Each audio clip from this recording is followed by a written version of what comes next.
The story of the redemption of Naomi and Ruth in Israel is well known and set during the time frame of the counting of the Omer.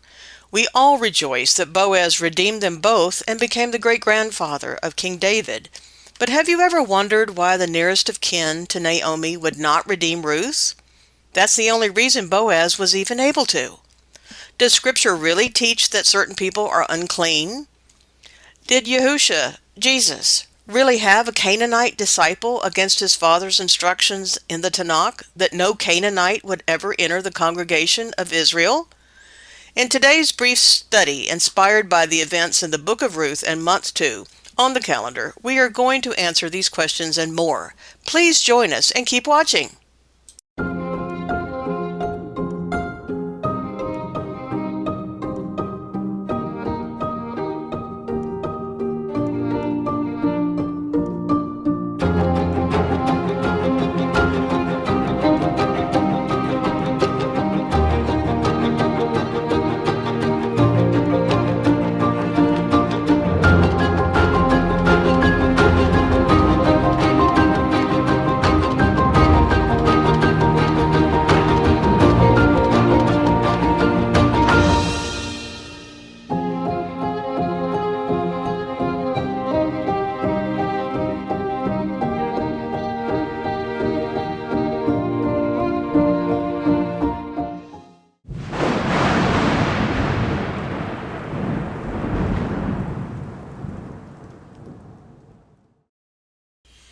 Greetings! This week's calendar does not have any specific entries we can pin on it. We will include this teaching in the PDF file with the one page that shows 7 days of counting of the Omer, which continues. We do know from prior weeks events that for Noah the flood started. The children of Israel are in the wilderness forming a habit of Sabbath keeping, and Yahusha's disciples are waiting to meet him again, having gone into the mountain where they were ordained. So since this week is very light, I'm going to give a short lesson from one story we know takes place this month, the Book of Ruth. Let's get started. Now you have heard and seen the evidence of the Messiah doing miracles that went against the extra laws of the Talmudic Pharisees. Yahusha was showing truth through his actions. I search for and pay attention to Father's actions that seemingly go against what is written as his Torah, as an aid to determine if certain things are true or just more added traditions from men. The prophet Jeremiah revealed that he had witnessed errors and incorrect Torah in chapter 8, verse 8, which he wrote this after eating a copy of the true Torah of Moses found in the temple treasury. How do you say, we are wise, and the law of Yahuwah is with us? Lo, certainly in vain made he it. The pen of the scribes is in vain. Since there is little happening this week, I'm going to do a little dive into the various people of the southeast of Israel. The story of Ruth the Moabitess was the inspiration for today's message. Her story is one of the suggestions for study this month as it occurs during the time between the barley, counting the Omer this week, and wheat harvest next month. Ruth is just one of the many people in Scripture from the southeast area of Israel. Is there anything we can glean from the stories of this area? Yes, we can. Whether it is Ruth from the Moabites, Naamah the Ammonite, Jael of the Kenites, Zipporah of the Midianites, or the wives of Esau and the Edomites, they all lived in the same general area. So what is the relevance? Let's start with Ruth the Moabite. Scripture says Lot is the father of both the Moabites and the Ammonites. Genesis 19:37. And the firstborn bare a son, and called his name Moab. The same is the father of the Moabites unto this day. Then we have one of the wives of Solomon, Naamah, an Ammonite. Genesis 19:38. And the younger, she also bare a son, and called his name Benami. The same is the father of the children of Ammon unto this day. So the Moabites and Ammonites are all from the same family line of Abraham, a Syrian. In Deuteronomy 26:5 we see, And thou shalt speak and say before Yahuwah thy Elohim, a Syrian ready to perish was my father, and he went down into Egypt, and sojourned there with a few, and became there a nation great, mighty, and populous. What about the Edomites? Are they not also from Abraham? Well, Esau was, but he married two Canaanite women. Esau was from the line of Shem, but the women from the line of Ham. In the Book of Jubilees, Esau's parents warn him not to marry Canaanite women. Zipporah, the wife of Moses, is referred to as a Midianite. However, the line of Jethro, Moses' father-in-law, is specifically described as a Kenite, just like Jael, mentioned further below. And the children of the Kenite, Moses' father-in-law, went up out of the city of palm trees with the children of Judah into the wilderness of Judah, which lieth in the south of Arad, and they went and dwelt among the people. Jael is a heroine along with Deborah and Barak in the saving of Israel found in Judges chapter 5. Blessed above women shall Jael, the wife of Heber the Kenite, be. Blessed shall she be above women in the tent. And then there is Tarsis, the second wife of Moses, as recorded by Jewish historian Josephus. Whether Zipporah is Tarsis by another name, we really don't know. This is what we do know. Aaron and Miriam get mad at Moses and talk behind his back about him marrying a Cushite or Ethiopian woman, who are known to be racially black-skinned people.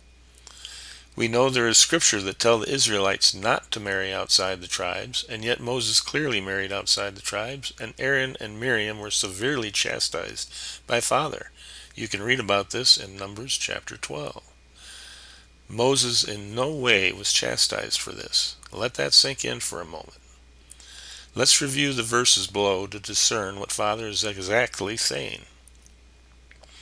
When Yahuwah thy Elohim shall bring thee into the land whither thou goest to possess it, and has cast out many nations before thee, the Hittites and the Girgashites and the Amorites and the Canaanites and the Perizzites and the Hivites and the Jebusites, 7 nations greater and mightier than you. And when the Lord thy God shall deliver them before thee, thou shalt smite them and utterly destroy them. Thou shalt make no covenant with them, nor show mercy unto them. Neither shall you make marriages with them. Thy daughter thou shalt not give unto his son, nor his daughter shalt thou take unto thy son. In verse 3 we see they are not to intermarry with 7 particular tribes in the Promised Land. And when they fought them in verse 2, they were to utterly destroy them and show them no mercy. Sounds harsh. Well, that did not happen. Is there a reason for this? Again, I like to see what actually happens over time to discern truth, just like Yahusha showed us truth through his actions. Some of you may say exactly, Yahusha had a Canaanite disciple. Well, this is an opinion based upon the English translation of the scripture. Let's dig deeper for a moment.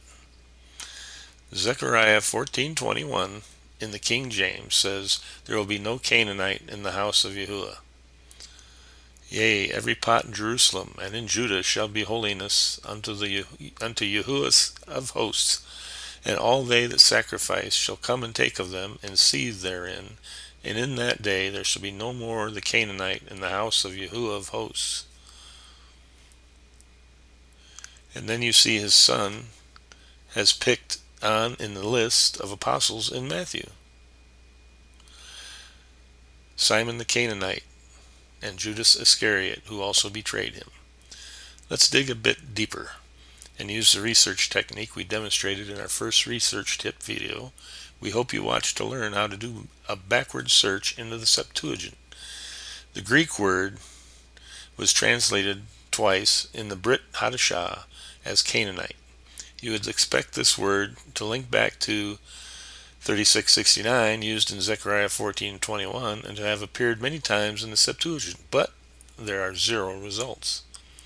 When you look at this verse in the Aramaic Peshitta, it says Simon the Kenny, a Kenite, H7017, which Strong's defines as the tribe from which the father-in-law of Moses was a member and which lived in the area between southern Palestine and the mountains of Sinai.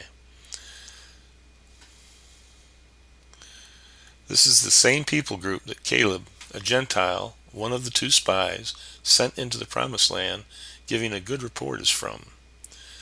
In Joshua we see, and Joshua blessed him, and gave unto Caleb the son of Jephunneh Hebron for an inheritance. Hebron therefore became the inheritance of Caleb the son of Jephunneh the Kenizzite unto this day, because that he wholly followed Yahuwah Elohim of Israel. We want to point out in the Hebrew Yehudiath, that Kenite and Kenizzite are almost identical, and in the commentary believed to be the same people, the Kenizzites being absorbed into the tribe of Judah. So the answer is no. Yahusha did not have a Canaanite for a disciple. He had a Kenite one. Jeremiah's warning in 8:8 still applies today. Now a bit more about Abraham and Egypt, because I am trying to help you understand that there were other people groups who knew about Yahuwah and were good to Israel. Abraham was in no way chastised for his relationship with Hagar, though we could easily imagine Abraham being dressed down for his lack of faith in Sarah being able to conceive. It doesn't happen, at least in the canon, nor in the Book of Jubilees. A message, often unnoticed about this time in history, is conveyed in 1 Samuel, where Elohim delivers a message to the high priest Eli. And there came a man of Yahuwah unto Eli, and said unto him, Thus says the Lord, Yahuwah, did I plainly appear unto the house of thy father when they were in Egypt in Pharaoh's house? And did I choose him out of all the tribes of Israel to be my priest, to offer upon my altar, to burn incense, to wear an ephod before me? And did I give unto the house of thy father all the offerings made by fire of the children of Israel? This confirms that during the captivity in Egypt, Yahuwah was known even in Pharaoh's house. We know that Jethro, Moses' father-in-law, knew of Yahuwah in Exodus chapter 18. So now back to Ruth of the Moabites. The closest kinsman redeemer to Naomi was not Boaz, but another man who does not want to pollute his inheritance and denies her in chapter 4, verse 6. This is witness number 1. Now also notice below that she does not look the same as the maidens of Boaz's house, witness number 2. Then she said, Let me find favor in thy sight, my Lord, for that thou hast comforted me, and for that thou hast spoken friendly unto thine handmaid, though I be not like unto one of thine handmaidens. They knew perfect King's English. Now Ruth is listed as a Moabite by location, but obviously looks different than the line of Lot. So we have two witnesses here that Ruth is different from the Israelites in appearance, and the first in line kinsman redeemer believes somehow she will pollute his house. Is this about race? I think so. Fortunately, what makes Ruth different does not bother Boaz, as it is recorded she is a faithful follower of Yahuwah and already has a good reputation among the local Israelites. He says, And now, my daughter, fear not, I will do to thee all that thou requires, for all the city of my people do know that thou art a virtuous woman. This is the same Hebrew Yehudiath word being used of Ruth as is used in Proverbs 31. Who can find a virtuous woman, for her price is far above rubies? This word, Jael, is found 236 times in Scripture, and most every time in reference to men who are strong, armies, hosts, valiant, wealthy, and powerful. So obviously there was something very special about Ruth. She was no ordinary woman. Boaz does redeem Ruth, and they had a son named Obed, who was the father of Jesse, the father of King David. What is the lesson here? Whether it is Ruth or Zipporah, it is not the race that matters, but the belief and character of a person. Sojourn with Father's believing people, keep his ways, serve and love him, and you become one of his. Moving on to Rahab. Another woman in the Messiah's line, outside of the 12 tribes of Jacob, is Rahab from Jericho. While Jericho is in the land of Canaan, Scripture does not give her ethnicity. And Joshua saved Rahab the harlot alive, and her father's household, and all that she had, and she dwells in Israel even unto this day, because she hid the messengers which Joshua sent to spy out Jericho. So we learn from Rahab's story that even the prostitutes outside the 12 tribes can be redeemed and brought into the people. Now for the head scratcher. In the animal story of the Book of Enoch, Noah has 3 sons, one red, one white, and one black. It is often debated if this refers to skin color, or possibly their faith, the type of faith. In the Tanakh, we read that Ham left because of the cursing of his son Canaan. In the animal story, it is the white bull that leaves. Is this showing that Ham had some sort of righteousness? Since Ruth clearly looks different than the other handmaidens, is it possible that in Scripture there are 2 races in the area that worship Yahuwah? 2 races live together, intermarrying and worshiping Yahuwah. So based on the actions of the Father, bringing the Messiah through a mixed race line shows the commandment of not to marry outside the tribes is very suspect. Share with us your ideas in the comments. In conclusion, we must remember the welcoming nature of Yahuwah that has been present all through time in the Scriptures, leading to the beautiful end-time promise we have in the book of Revelation. After this I beheld, and lo, a great multitude, which no man could number, of all nations, and kindreds, and peoples, and tongues, stood before the throne and before the Lamb, clothed with white robes, and palms in their hands. This verse above proves that he has accepted into his people from all nations, races, peoples, and tongues. Just as Scripture says, a mixed multitude left Egypt on the Exodus. The book of Revelation says a mixed multitude is in heaven. What a loving Elohim we have. Well, folks, this wraps up the show for week 6. Be sure to watch our full teaching on the deep dive, reviewing our counting of the Omer insights, and our second research, tip number 2, a study in what it means to rightly divide the word of Elohim. As always, please like this video, subscribe, and please leave us comments. Shalom.